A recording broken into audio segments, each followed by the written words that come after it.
I am John Preston, and I want to ask you, what are you willing to do for the sake of wealth? In the pursuit of money, many people commit very stupid and thoughtless actions and do not even think about the consequences. I am an ordinary single-minded guy. I always believed that I could achieve something. I have a wonderful wife and a job that consistently brought us money. But at one point, everything changed. I was faced with a difficult choice, and I could have lost absolutely everything, even my life. And I want to share my story.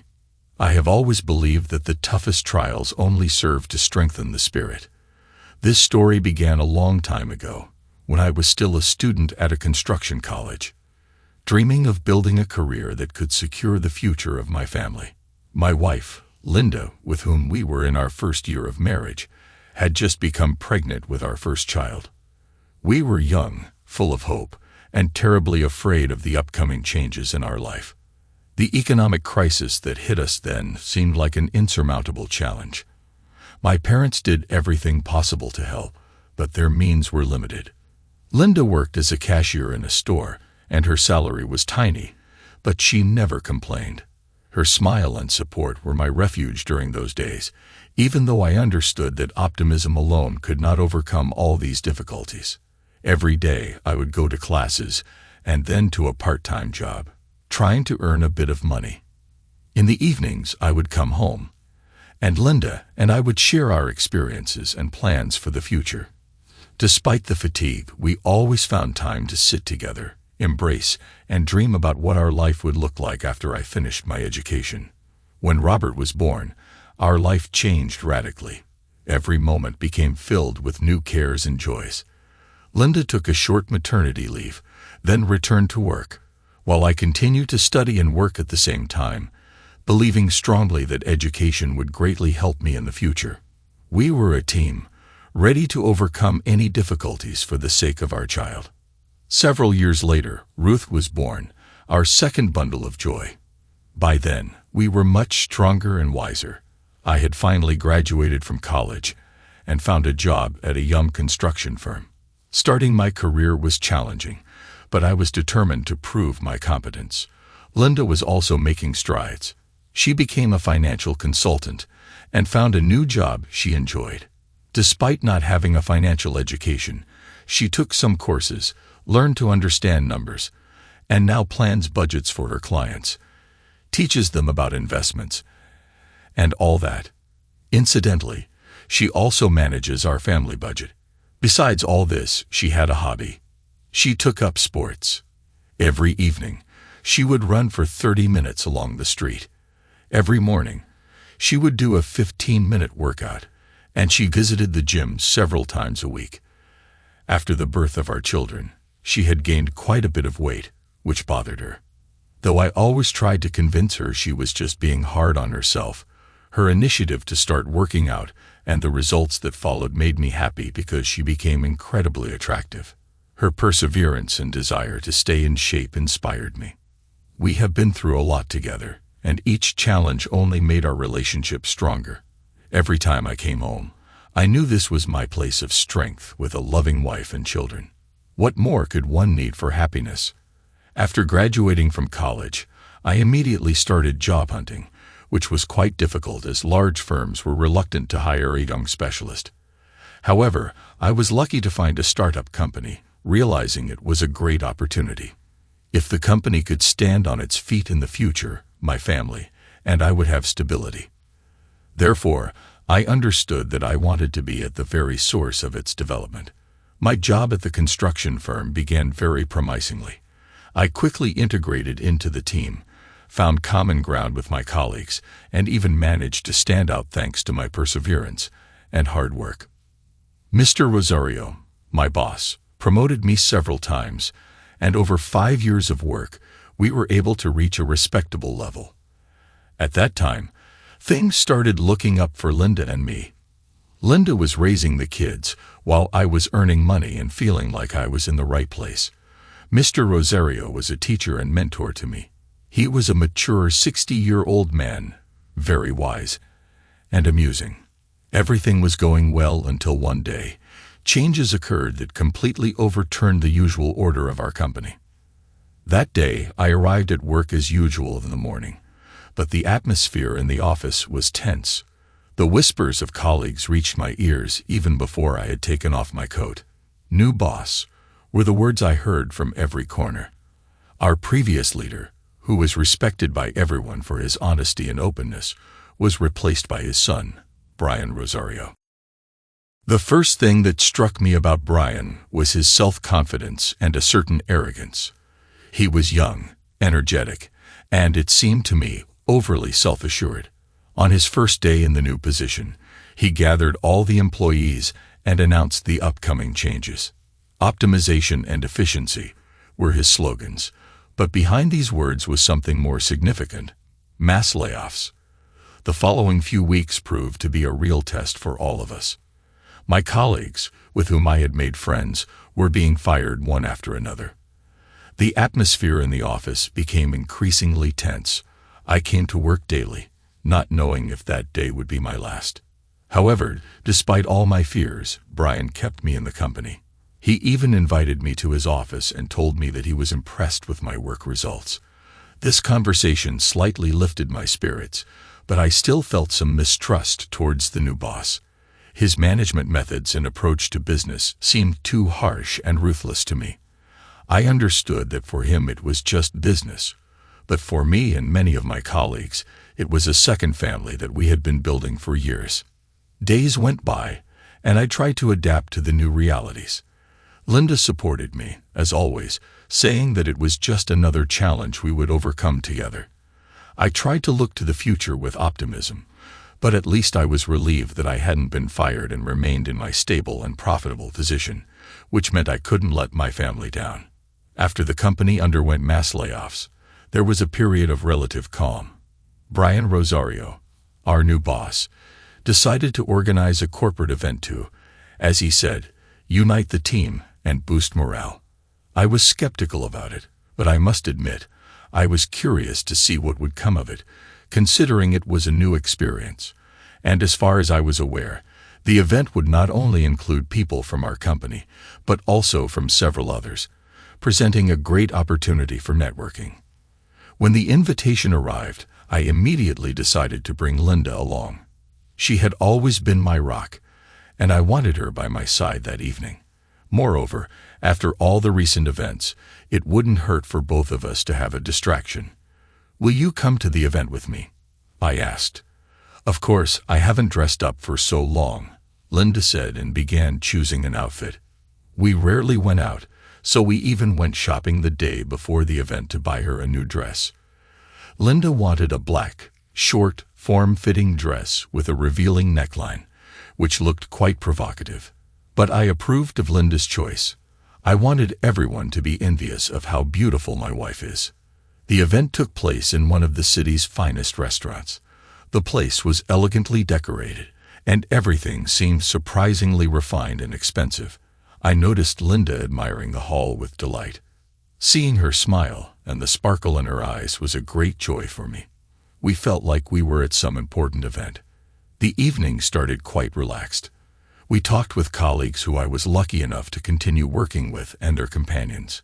It was nice to see people trying to forget the recent worries and just enjoy the moment. Then Brian appeared. He came over to greet us. I introduced him to Linda, and their eyes met. Something about that moment made me tense, although I couldn't exactly say what. Maybe it was the way he looked at her, or how she reacted to his presence. I don't know. The rest of the evening passed in a blur. I saw Brian and Linda talking from time to time, and each time it gave me a strange feeling. I tried to convince myself that it was just friendly conversation, but the longer they talked, the more apparent their mutual interest became. Linda distanced herself from me and talked with Brian, ignoring me, and I couldn't say anything because Brian was my employer, and I didn't want to ruin our relationship. Anyway, I trusted Linda and believed she wouldn't destroy what we had built together for so long. We returned home late at night. Linda seemed pleased. She spoke about the evening with enthusiasm, especially mentioning Brian, how lucky I was to have such a boss, and that we needed to establish a close relationship with him, as it would open up new opportunities. I tried to listen and respond, but deep down, I felt uneasy. In any case, there was nothing wrong. Linda was a smart girl who was good at finance and had already helped more than 40 clients with their budgets. A week after the event, I received a bonus, not understanding why. Brian simply issued me a check for good service. "Take care of your wife. She's a sweetheart," Brian said, and I didn't like his tone. But the money he gave us was very much needed. Following Brian's advice, I spent part of the bonus on Linda. We bought her new clothes, and she got herself an expensive cosmetic procedure, and overall everyone was quite happy, which pleased me the most. Despite all my doubts and concerns about Brian, life went on as usual. My days were filled with work, family evenings, and rare but precious moments of solitude with Linda. Everything changed one morning when Brian invited me to his office. I expected another assignment or perhaps a discussion of projects, but the offer he made took me by surprise. "John, you have shown yourself to be one of our best employees in recent months," he began, smiling with his confident smile. "I think you deserve a break. How about spending the weekend at my country house in Italy? It would be a great opportunity to get away from work and relax a bit." I was stunned. Firstly, because Brian had never made such offers before, and secondly, because the idea of spending the weekend with my boss in another country seemed crazy to me. However, I couldn't deny that the offer was generous, and it seemed rude to refuse. "That's very generous of you, Brian. I will definitely discuss this with Linda, and if she lets me go, I would be happy to come. Who else will be going?" I replied, trying to hide my puzzlement.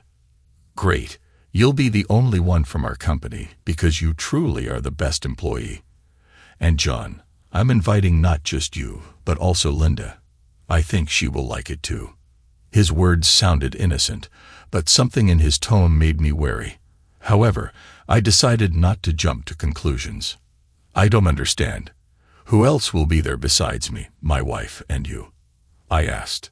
"There will be my friends and major entrepreneurs," he replied, and I was completely shocked.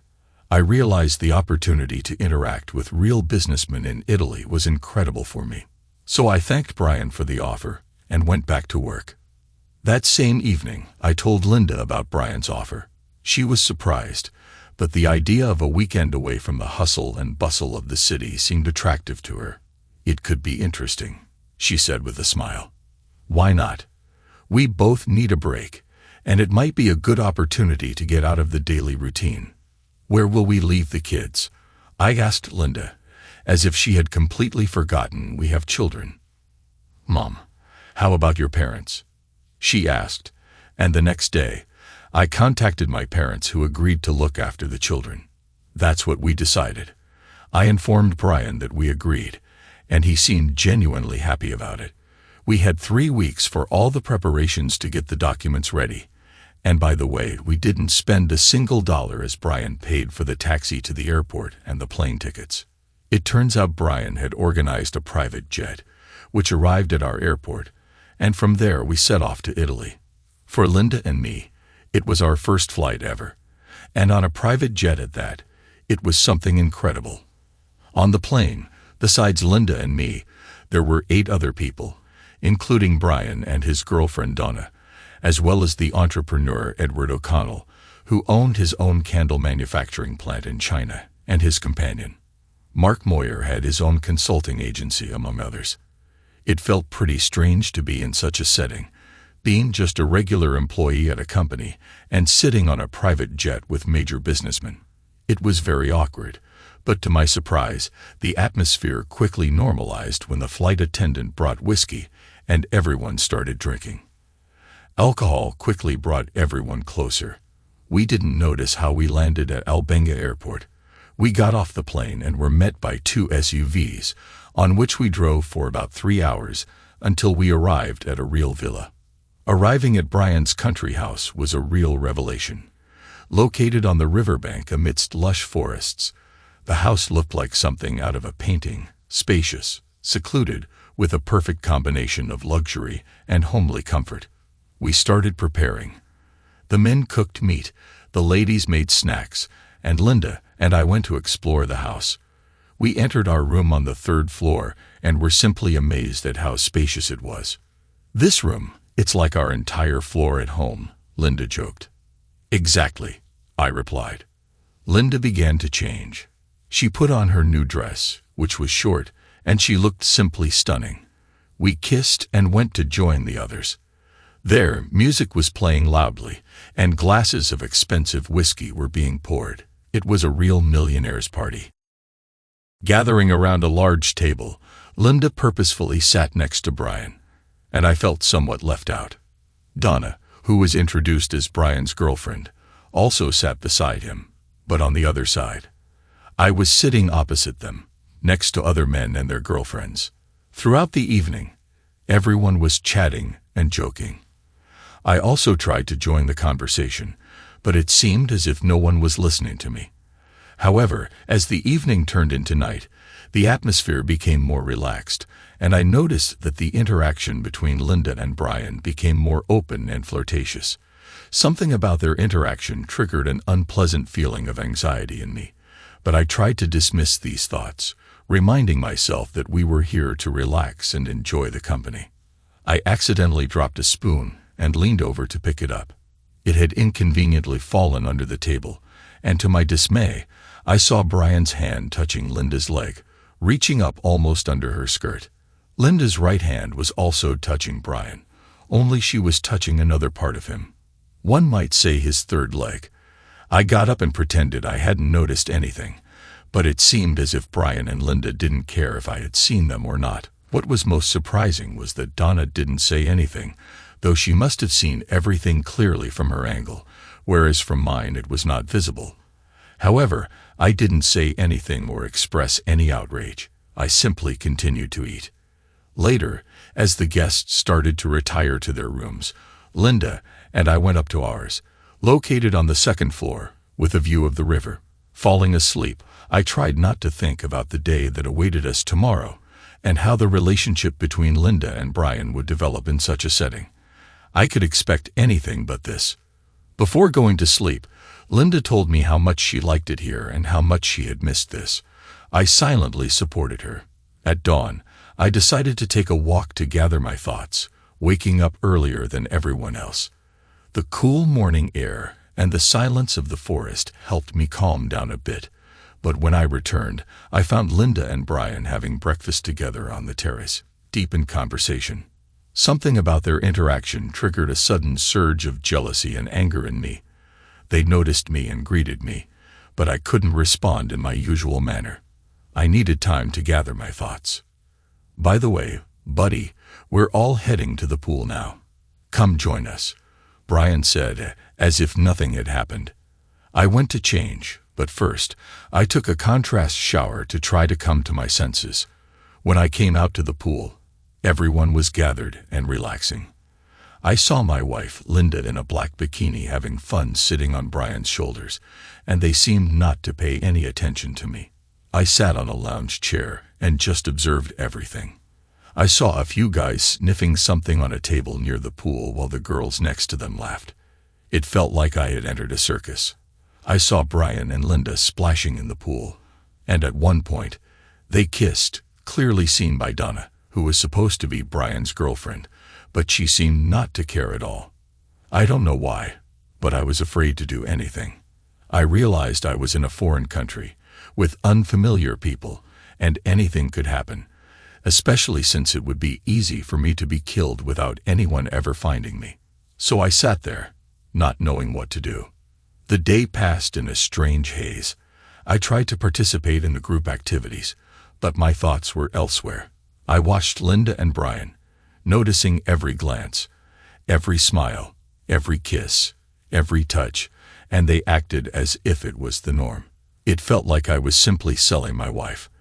And although it looked that way, I was curious about what would happen if I started to protest, but I didn't want to test it. In the evening after dinner, Linda said she wanted to talk to me. We walked to the riverbank where no one could hear us. I braced for the worst, my heart pounding in anticipation of an unpleasant conversation. But Linda began with apologies. She said she didn't want to cause me any worry with her interaction with Brian.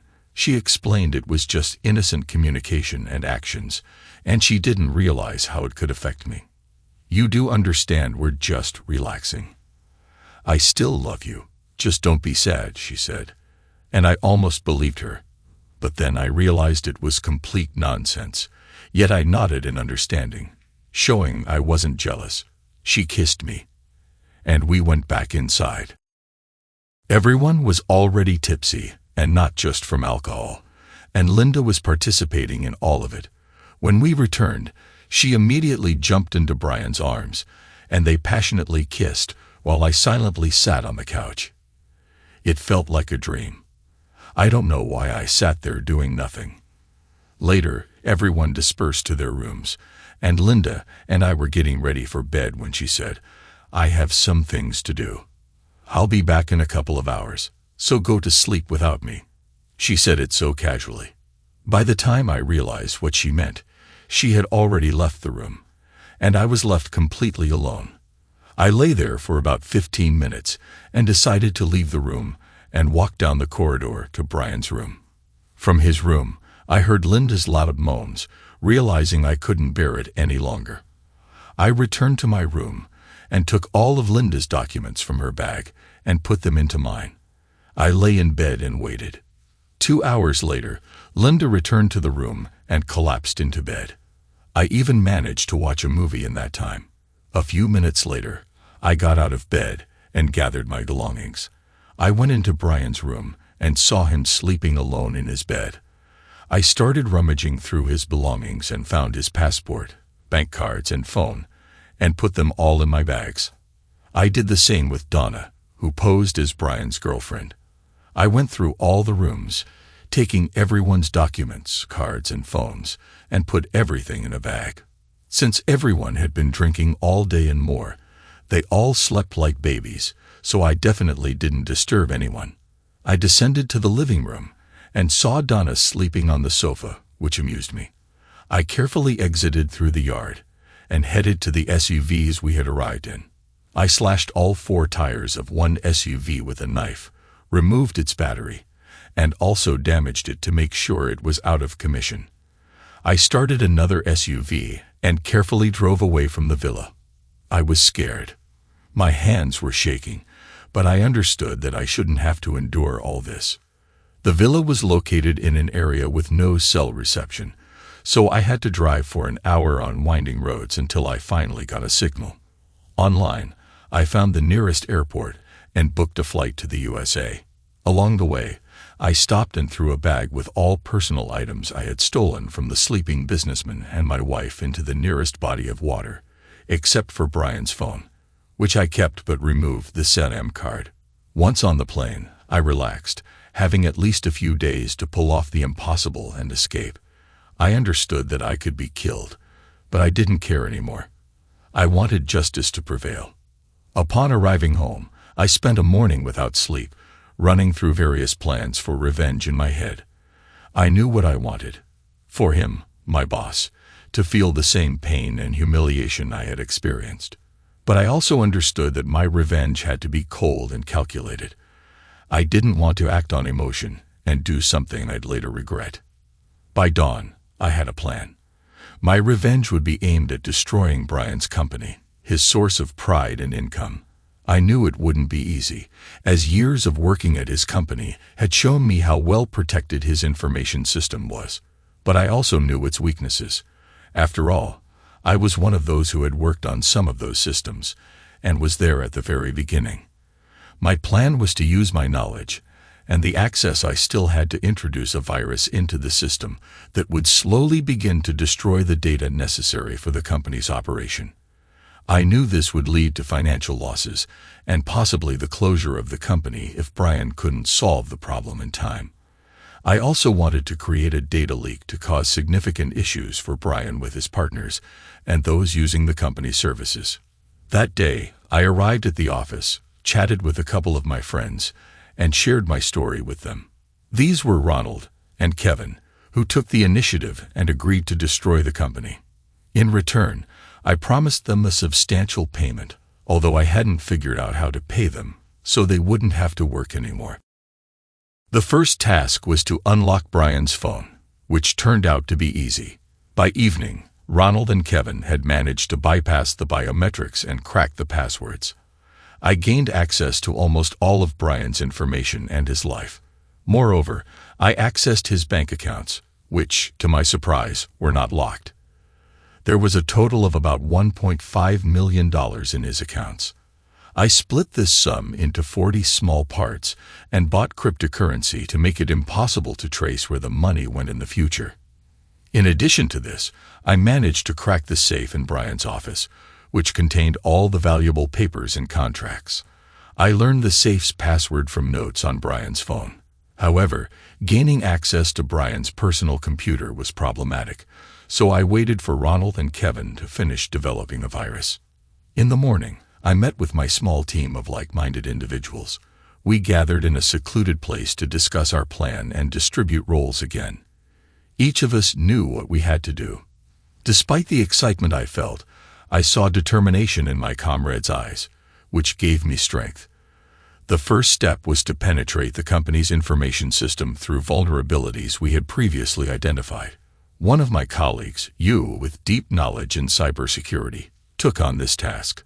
While he worked on penetrating the system, the rest of us prepared for the next steps, which included spreading information about Brian's unethical business practices and leaking compromising financial documents. These documents confirmed that Brian had been evading taxes on a large scale and was also involved in corruption. When we accessed the necessary information, the most risky stage of our plan began.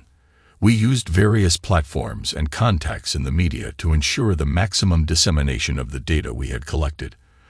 My hand did not tremble when I pressed the send button for the first packet of documents. At that moment, I felt a strange relief mixed with anxiety about the future. We also accessed all the company's finances and transferred these funds to offshore accounts for future cashing, totaling about $30 million. The next several hours and days became a time of waiting. News of the scandal in Brian's company began to spread at an incredible speed. We watched as the company's reputation began to crumble and its financial indicators worsened. Predicting all the consequences of our actions was difficult, but we achieved what we wanted. Brian now knew his actions would not go unpunished. A couple of days later, I saw a news report about Brian and his friends being detained as they exited a private jet at the airport, and I breathed a sigh of relief. He was accused of illegal financial manipulations, tax evasion, disclosing commercial secrets, and leaking all company data. Since the company belonged to Brian, he was to bear the responsibility. I found out that my wife Linda was at the police station, so I went there, picked her up, and we drove home. Brian was sitting in jail, waiting for his trial while the investigation was underway, and as a result of the investigation, a couple of months later he was sentenced to 18 years without the possibility of parole. Moreover, real hitmen started hunting Brian because he had betrayed dozens of major investors. He was indeed in a dire situation. As for Linda and me, along with our children, we moved to another state and changed our names to hide from Brian's friends. Sitting on the porch of our villa, Linda and I started a conversation. "Wasn't it brilliant what I came up with, dear?" I said. "You're a real genius. I've never doubted you," she said. "Remember how I told you back in college that we would become millionaires?" "Well, I kept my promise," I said. "We make a great team," Linda said. We sat there drinking cocktails and rejoiced that our plan had worked. Now we could live without working for the rest of our lives, and I could withdraw hundreds of thousands of dollars every month. Thanks to everyone who took the time to listen to today's stories. If you enjoyed it, please consider liking and subscribing if you haven't already. Feel free to share your thoughts on the events in the comments below. Take care.